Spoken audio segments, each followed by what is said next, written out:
What's up, everybody? Happy Wednesday, hump day.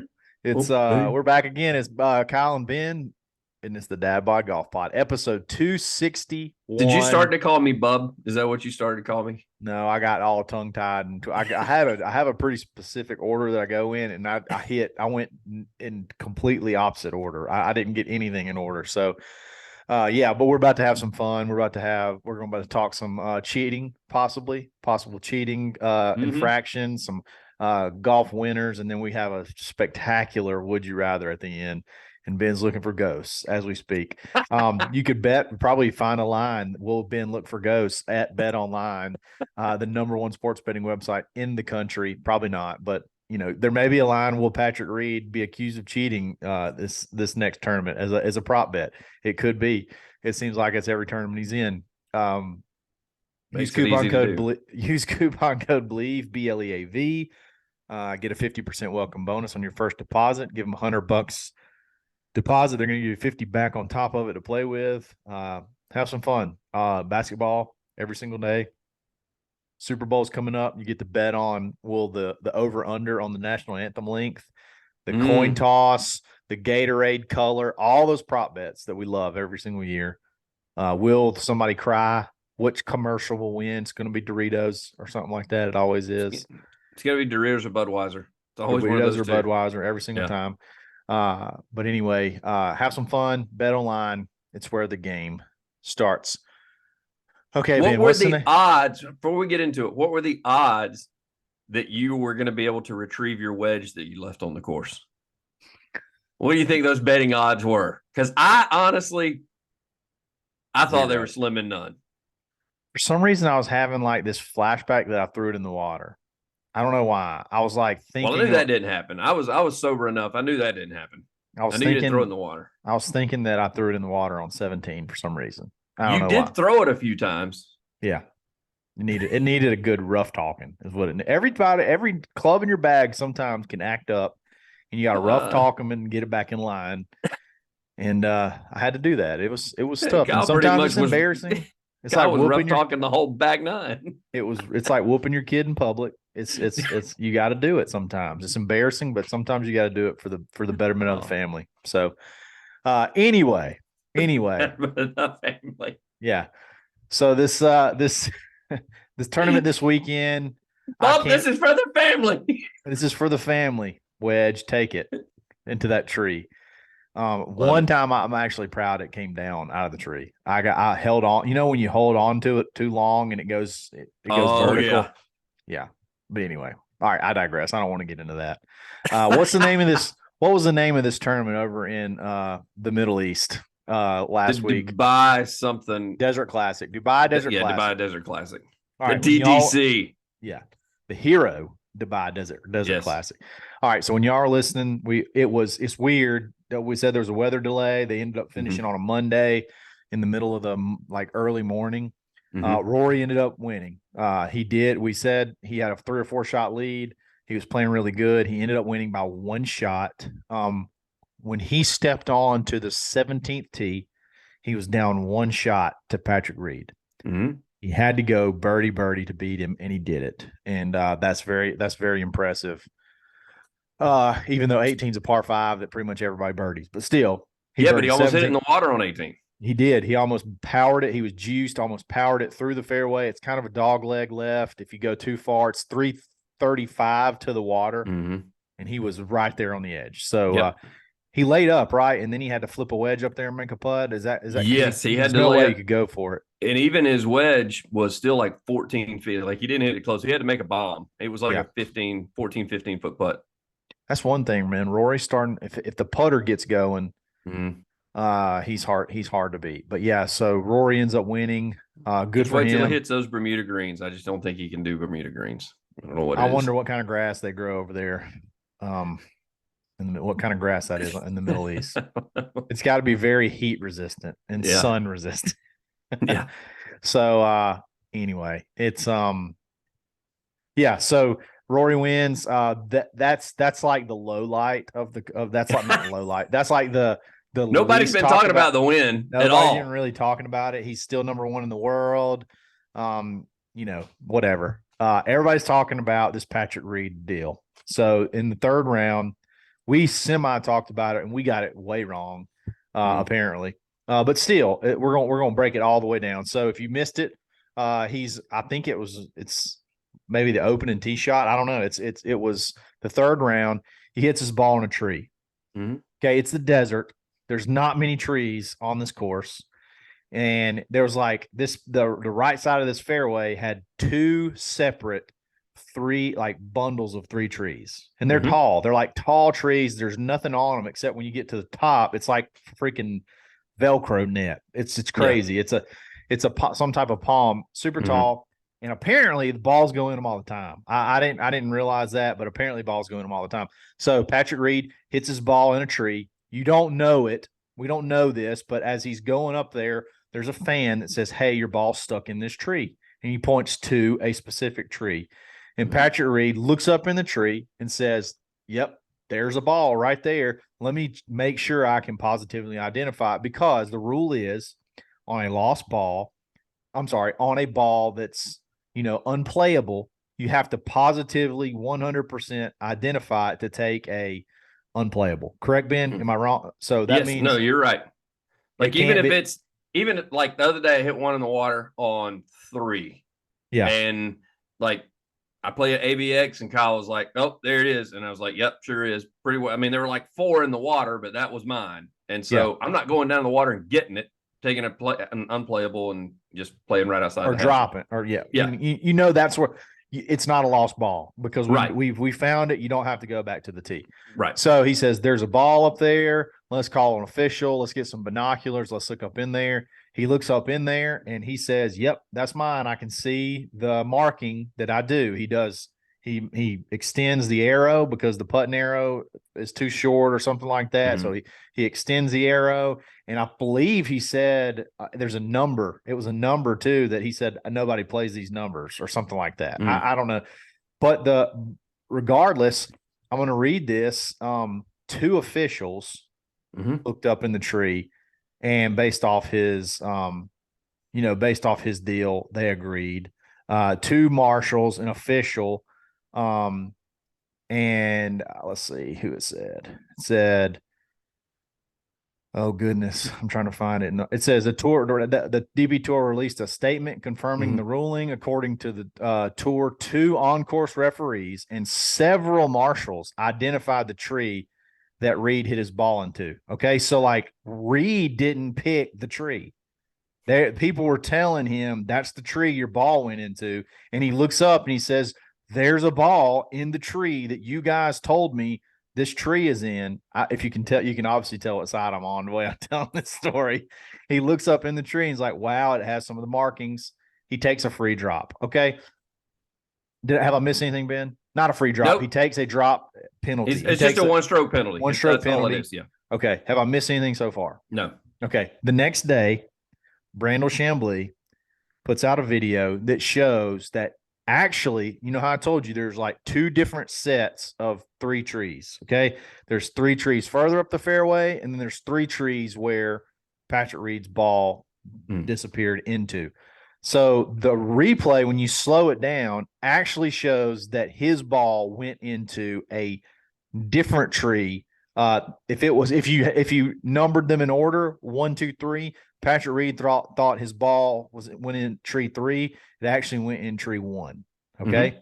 So that means that you misspoke there. Patrick Reed didn't know which tree it went in. They told him what tree it was in. Correct. Okay. So based off that means Patrick Reed did not, in fact, fully 100%. According to the people that are arguing, he did not 100% identify his ball.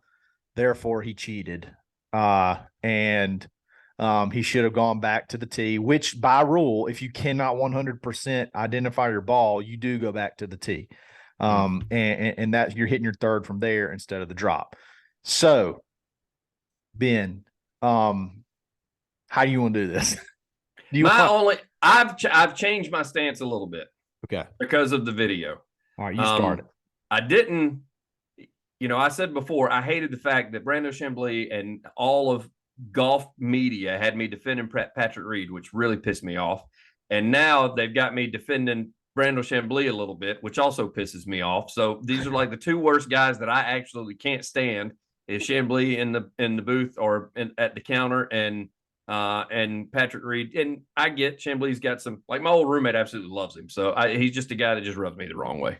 I don't dislike Brandel. I think his live takes are scream of female genitalia, but other than that, I like him for the most part. He does cool interviews. He's very candid. He's very knowledgeable. So I like that about him, but this one rubbed me the wrong way. But anyway, keep going. He loves to point out wrongs, though. He loves to point out wrongs, and so he starts showing the video. And at that point in time, the one key thing that you said there is the fact that Patrick Reed said he was 100% sure that was his ball. Well, clearly that's a lie, because clearly when you watch the video, he's not 100% sure that that's his ball because he's not even looking in the right tree. So he's not 100% sure that's his ball because it can't be his ball because his ball didn't land in that tree. Okay, let me ask you a question. Let me stop you for a second. Okay, Ben. Have you ever been asked how many years you've been married in your whole life? Has anybody asked, hey, how many years have you been married? Yes. Have you ever gotten it wrong, but thought you were right? Like maybe you're off by a year. Yeah, possibly. Okay. Yes. Were you lying?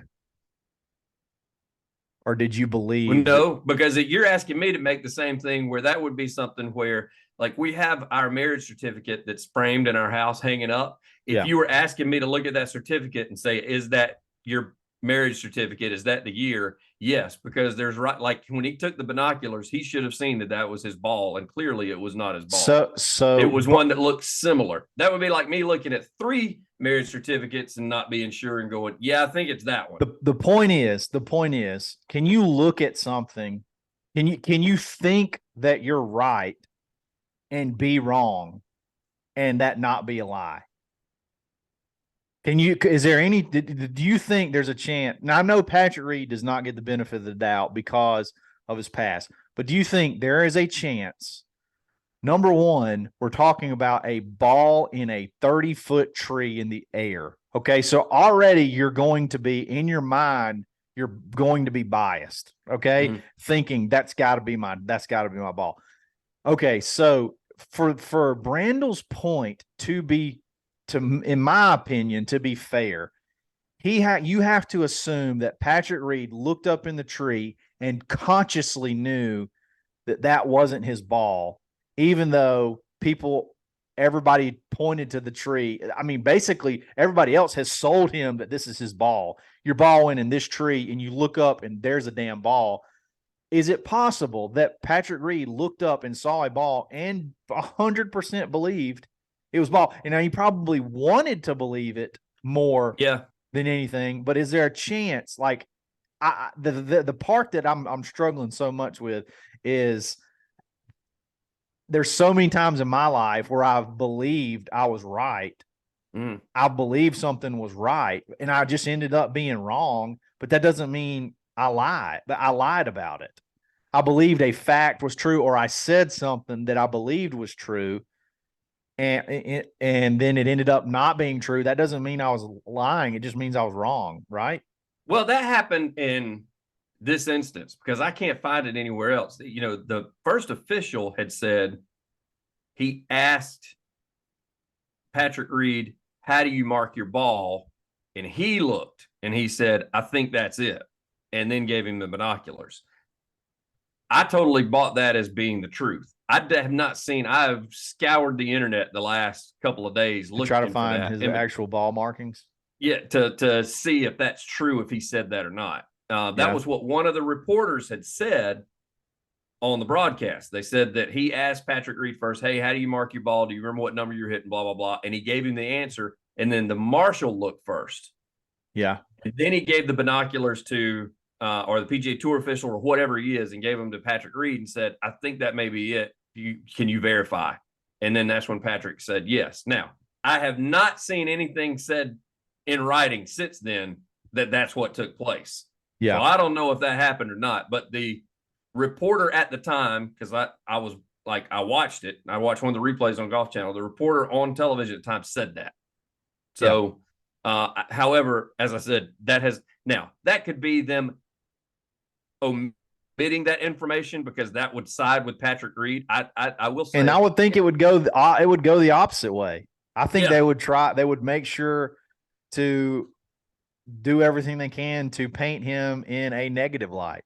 You know what I mean? Like, oh yeah, it happened to the wrong guy. Yeah. I told a guy at work that today. I said, all right, let me ask you this. Let's switch roles. If that's Rory that hits his ball in that tree and he picks the wrong tree, is this a big deal at all? Does anybody say anything? I'm so glad you mentioned that. Okay. So, because Rory has hit his ball into a tree before. Okay. And this is another thing. Rory hit his ball into the tree at number 3 on Kiowa Island in the PGA Championship that he won. Okay. They could not find it, and they did not know it was in the tree. Replay called them down and said, hey, his ball's in the tree. And now it was not a tall tree. It was one that you could kind of reach up, and he actually got his ball. But that was something that was he doesn't find his ball unless the TV cameras they don't tell him. And we had TV cameras everywhere out there. Yeah. So I guess you got to argue. You can't argue this. You got to argue this separately to me. You can't, because people are trying to take the video and argue hindsight on top of what was happening live. And to me, that is incredibly dishonest, and unfair, because like we said, Patrick Reed, and he even says it, I was not asked to pick out a tree. I was asked to pick out a ball because they pointed me to the tree. They pointed him to the tree. They said, it's in this tree. He looked up, he found a ball. And again, you probably have bias thinking that's got to be my ball because I've done that before. That's got to be. I'm not. Yeah. But I mean, I don't know. I'm just getting. And then when you take the video evidence, we know the ball was in one of the trees. We know for a fact it was not a lost ball. You cannot argue lost. To me, at that point, you can't argue lost ball anymore because we know the ball. Right. Now we can play this. We can play the semantics game and the letter of the rule, whatever. At some point in time, you got to use common sense. We got video evidence there. We know the ball was somewhere, was in that 10-foot range between those trees.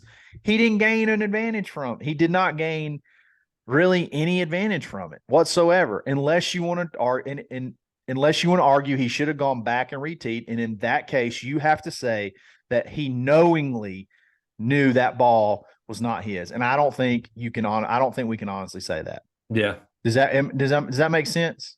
No, that does make sense. I did agree with you because you'd gone back and forth on Twitter with some folks, and you're right. The key thing is in all this, and I know that some of the guys like Grace and stuff that listen to this thing, they're going to rip me a new one because they're going to be like, you need to be following the rules. The rules are the rules. You should have followed the rules. But we all knew the ball was in a tree. Yes. He didn't lose it. He didn't hit it OB. He didn't hit it where a marshal couldn't find it. He didn't lose it. We all knew where the ball went. And so at that point, I mean, it's my ball's in the tree. Well, can you identify it? Well, shit, I don't know. It's 30 feet up. What if that marshal doesn't have binoculars? Do they let him take the drop? Because they know it went in the tree. Probably not. I guess. I mean, you couldn't, because you can't 100% identify it. I mean that's why you see Sergio Garcia having to climb up in a dang oak tree to find his ball. You see all these dudes, if they want to identify their ball in a tree, they have to climb up in the tree and find out. They just happen to have binoculars there. They point out, hey, we see a ball up there. It went in this tree. He looks up and he's like, well, I'll be damned. There's my markings or similar markings. I mean, then you're like, but it's gotta be mine. Yeah, that's got to be mine. Because who else, how many other people are going to have balls in the tree? You know what I mean? It's just, I was absolutely shocked when they showed the aerial view of how many balls were in that tree or in all three of those trees. Oh yeah, they're full of. Actually, they're totally full of them. They're completely full of them. So that's another thing. Like he picked out, like there were several different balls that he could have I guess he could have chosen from up They there. said that there were 6 near the one he identified. There was his and 6 others. So, I mean, I guess he could have picked any. He could have picked any of those balls, Yeah. and said, do we really think he looked up in the tree with the binoculars and found the one that looked the closest to the ball that he? I mean, I don't know. I just Plus, I don't know too. I will say this. I never saw where he said he could read his number. It was the marking that he saw. So I haven't seen how he marks it. When he says extend the line, is he just basically drawing a straight line over that line on the Pro V? I didn't understand it either. I didn't really understand. He said extend the arrow. So I think he just extends the line. So there's a lot of people that do that. Let me read it. He says, he goes, I got lucky. We were able to look through binoculars. You have to make sure it's your ball. How I mark my golf balls is I always put an arrow on the end of my line, because on the Pro V1, the arrow on the end stops before it, so you can see the arrow. I don't know. So I'm looking at. You could definitely see and identify the line with the arrow on the end. So he draws an arrow on his ball, I guess. I don't know the way he said that though. I don't know if that means he extends, just it's a straight line. He extends it because he said the arrow's not long enough. So I don't know if he meant extend it. Like, I Google imaged it and they're not showing any pictures of how he marks his ball. So, with Tiger, it's pretty easy. He's got Tiger written on the side of his. But now I just found a Rory's picture. Rory's got Roars written on the side of his. I just found a picture of, all right, here are 2 very close look per the Wizards of reads on marking or on Patrick's golf ball that allowed him to identify the the tree and the ball in the tree. Spot the black arrow that Reed talked about in his post round presser. Both images are from today. So and you're looking at the picture. I'm looking at the picture, and there's the line. He extends the line, and then he says he draws a little arrow on the end. And it's hard. It's hard to say. It's hard to make out in this picture, but okay. I guess it sufficed. It was enough for this guy to believe that that's what it was. I don't know, but correct. Reed identified the ball in the tree. The DP, yeah, correct. Reed identified the ball in the tree. The DP World Tour's chief referee agreed that the ball matched Reed's description and allowed Reed to take an unplayable. Yeah, I mean, here's the thing that there have been people that have commented and have chimed in on this. One of which is another podcast that we talk about, which is just dumb, in my opinion, how they did it. Here's the thing: they keep leaning on Reed, and I understand. At the end of the day, he's the pro; he's the one involved in it. He got cleared by 2 guys on the grounds there, and cleared by another official in the tent back at the marshals. Table. The 2 marshals pointed him to the tree, and he talked through it with the official. The official said, "Yes, I see the markings you're talking about." Mm-hmm.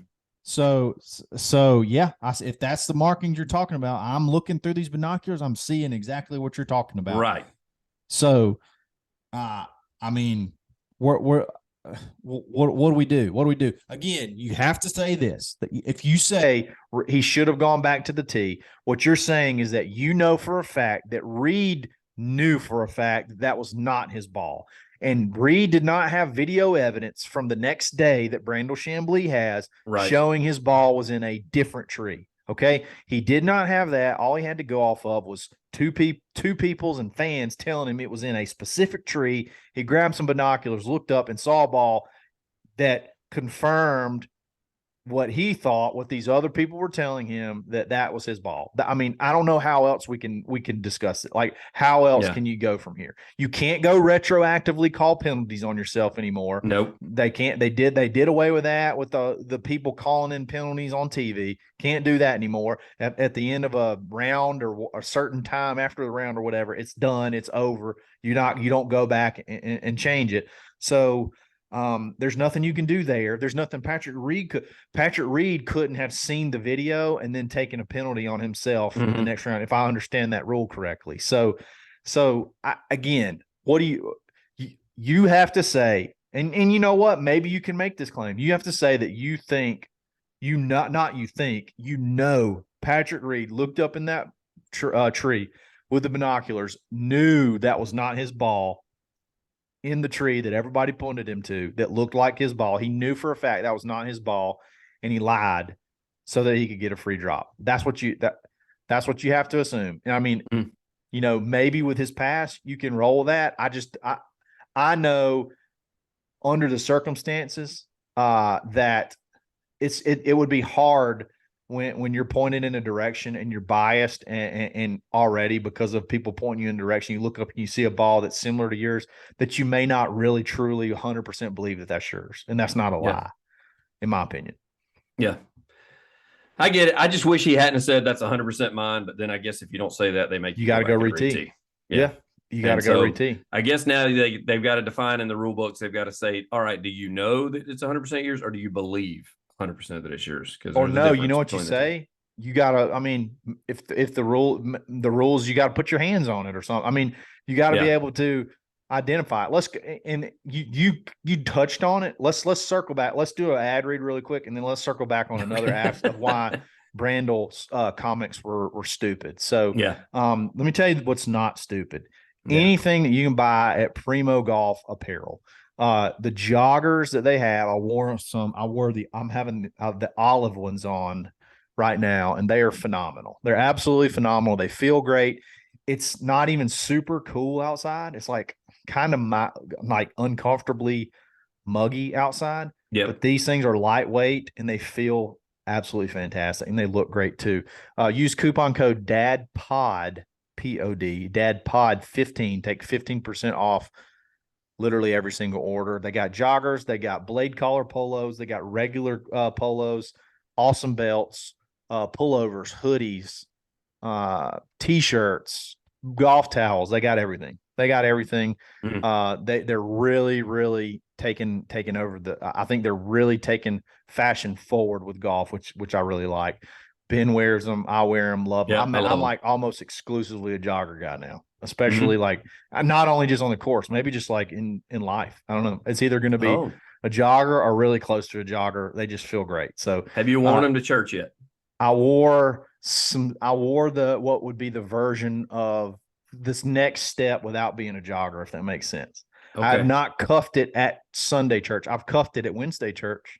Okay. But not Sunday church. So I may get there though. But anyway, check them out. Save big. Primo Golf Apparel. All right. So Brandel Chamblee makes another comment. Okay. I'm going to read this tweet because this one I can refute 100% because it's such a dumb comment. Because I was a tour caddy for one and weekend. He is a former pro, so he should not have made this comment. Okay. He identified, here's the tweet from Brandel Chamblee. He identified the marking of a ball after Reed told him what to look for. What else did he have to go on? ? Semi-fair point.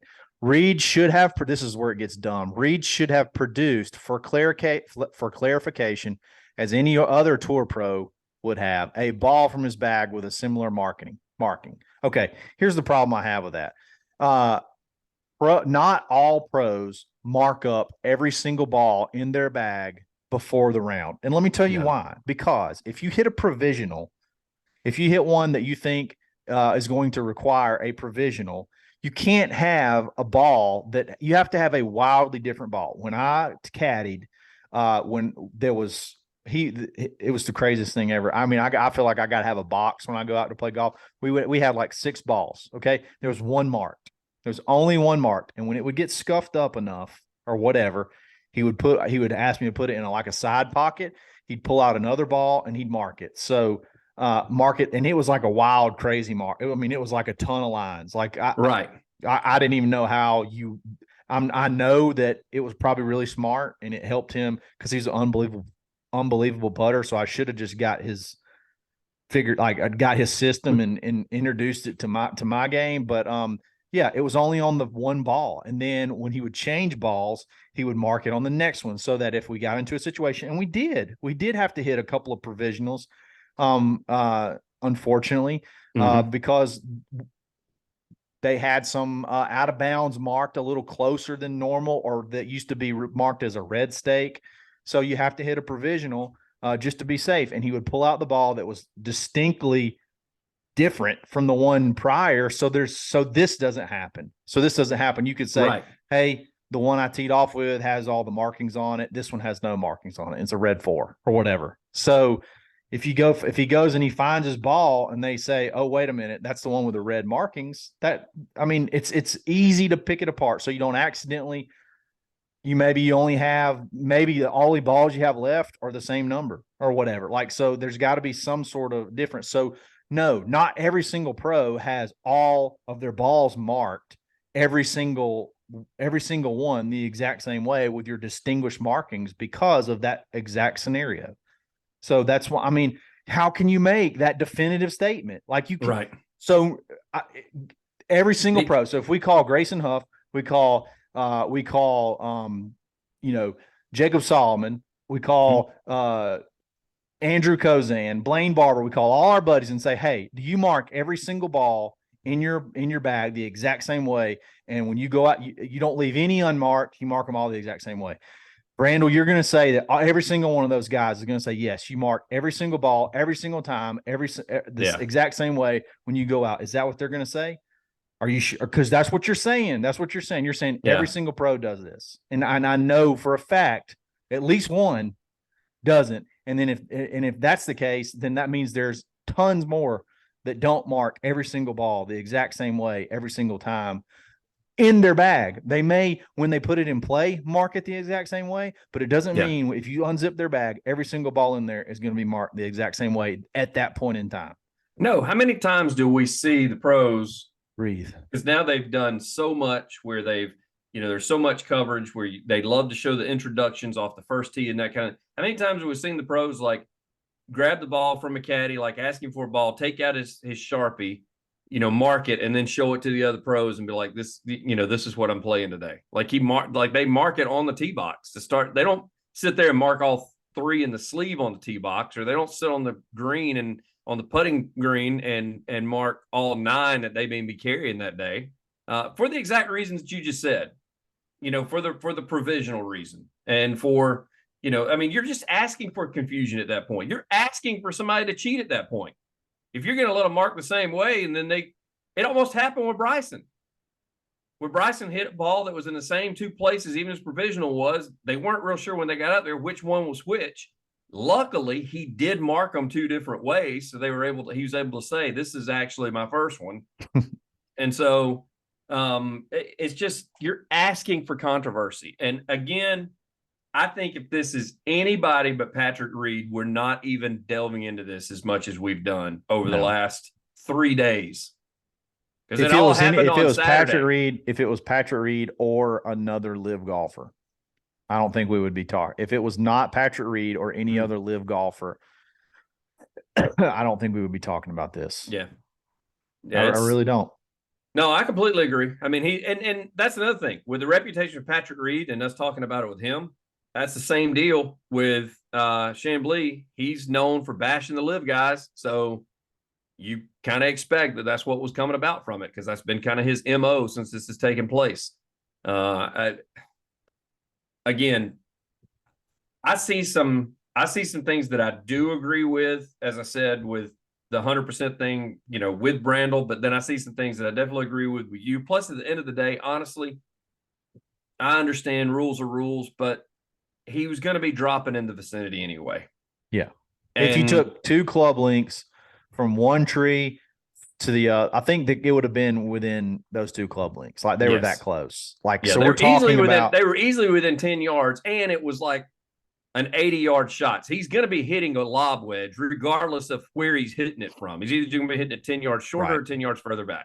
Now, if we want to say there's no way he could have positively identified his ball, then you can't give someone the option with binoculars to look up in a tree that you've pointed him to and say, hey, is that your ball up there? Like, no, you got to have your hands on it. So if that's the case, then that's just it's just a bad rule that needs to be amended. That like if you're going to give somebody the tools to try to figure out if that's their ball, I'm with you. I don't think there's any way that you can positively 100% say your ball's in that tree, but you're going to, also don't believe that there's no way you can say that he 100% didn't believe that was his ball in this tree. If you say put hands on it, there's gonna be so many dudes carrying ball retrievers now, so they can be able to reach in and brush and get some. That's gonna be hilarious if they make it hands on. They're gonna be pros with ball retrievers in their bag. Or there's just gonna be some caddies with like rappelling equipment. Yes. Like, listen, we don't need a 2-stroke penalty here. We need to make sure that's my ball. You got to get down there and get it. Yes. Goes in the water, you're going swimming. That's what happens there. Yep. That's exactly. That's exactly what'll happen. That'd be hilarious too. All right. So we're gonna do a electric would you rather right after this. But first we gotta talk about blue tees, rangefinders. I'm proud, I'm not gonna lie. I had a little bit too much to drink the last round we played, lost some things. I'm very proud of not lose my rangefinder because it's like one of my favorite things that I own. And now that I have, hey, Ben, how good am I with the magnet now? I was about to give you some props. I was like, the thing that was most impressive about that, even after having a few drinks, he still remembered to use the magnet and put I don't it throw on it in the I don't throw it in the thing anymore. It's to the side. It's beautiful. I love it. It's got the toggle on and off slope, which I will never toggle it off. I will always have it on because I love it. And it's the readings are really good. They're easy to read. It locks onto the pin. It buzzes, lets you know it hits the pin. It's got the scan mode.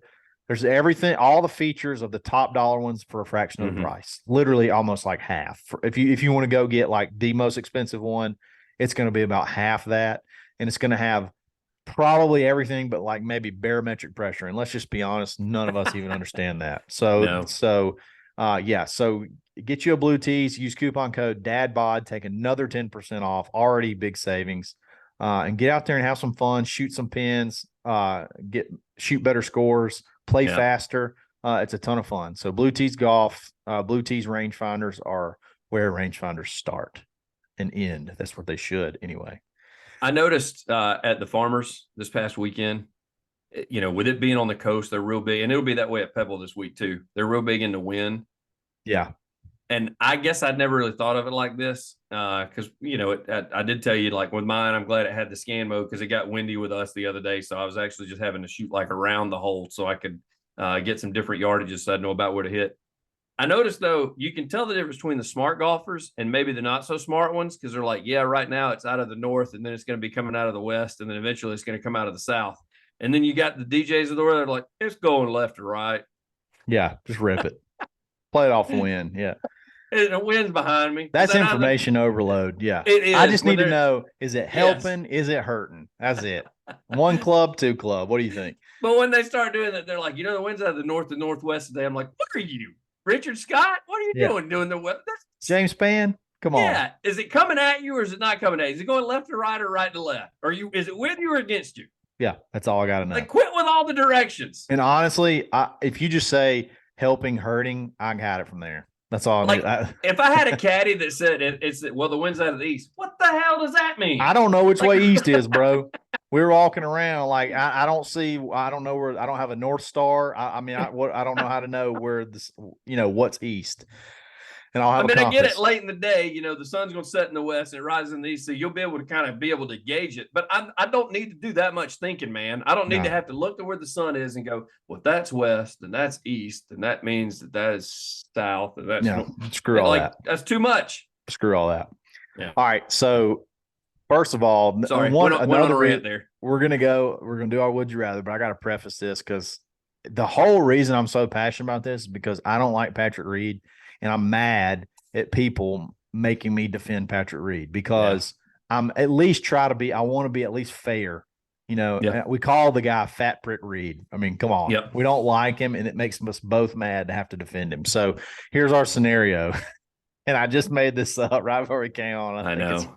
I think it's it could be the best one we've ever had. All right. Would you rather be like we are? You don't like Patrick Reed, but everybody thinks you love him, like you're his biggest fan. You're constantly like, no, I hate it. I hate it. And they're like, yeah, right. Yeah, right. You love him. Okay. Or you love Tiger Woods, but everybody viscerally thinks thinks you hate him. And they're like mad at you for hating Tiger Woods. And you're like, I don't hate Tiger Woods. They're like, yeah, right. We know you hate Tiger Woods. So would you rather not like Patrick Reed, but everybody thinks you love him, or love Tiger Woods, but everybody thinks you hate him? Which one? So it's funny when you brought this scenario up. My roommate, and he and I also grew up together ever since 4th grade. This is a tough one. I used to always tell him, I said, you just hate him. You just hate Tiger Woods. Because that's who I watched growing up. I mean, Tiger, we're a year apart in age, or actually, yeah, right at a year apart in age. And so like, I kind of grew up getting really into golf after high school, about the time he was really good. So it made it easy to love golf. But he would always have to defend it. He's like, I don't hate him. I hate the attention that he gets. I wish they'd show Which more is a Freddie stupid Couples. take, by the way, for your friend. I'm not a big fan of that either. But he would, but that was the thing, is anytime anything negative got said about Ty, I'm just like, you just hate him. Like, that's your problem. You just hate him. Yeah. And I saw how frustrated he gets. Now we're moved to the Patrick Reed thing, where I hate Patrick Reed, but if he was constantly chirping in my ear and he was like, you just love it. The only reason you're defending him is because you love him. Like, I heard you and Kyle's pod. That's all you do. Like, you guys love him. And it's everybody. So I don't know. Like, both of them are bad. They're terrible. This is the worst one ever. This is the worst one ever. I guess I'll take the P. Reed one. And the reason being is because that's kind of new, because I got to grow up seeing the Tiger hate and everybody hating him for various reasons. And so for everything from the attention to, that's all they ever show him golf, because it's the best freaking golfer there is out there. That's why they show him. So you're gonna be a P. Reed lover.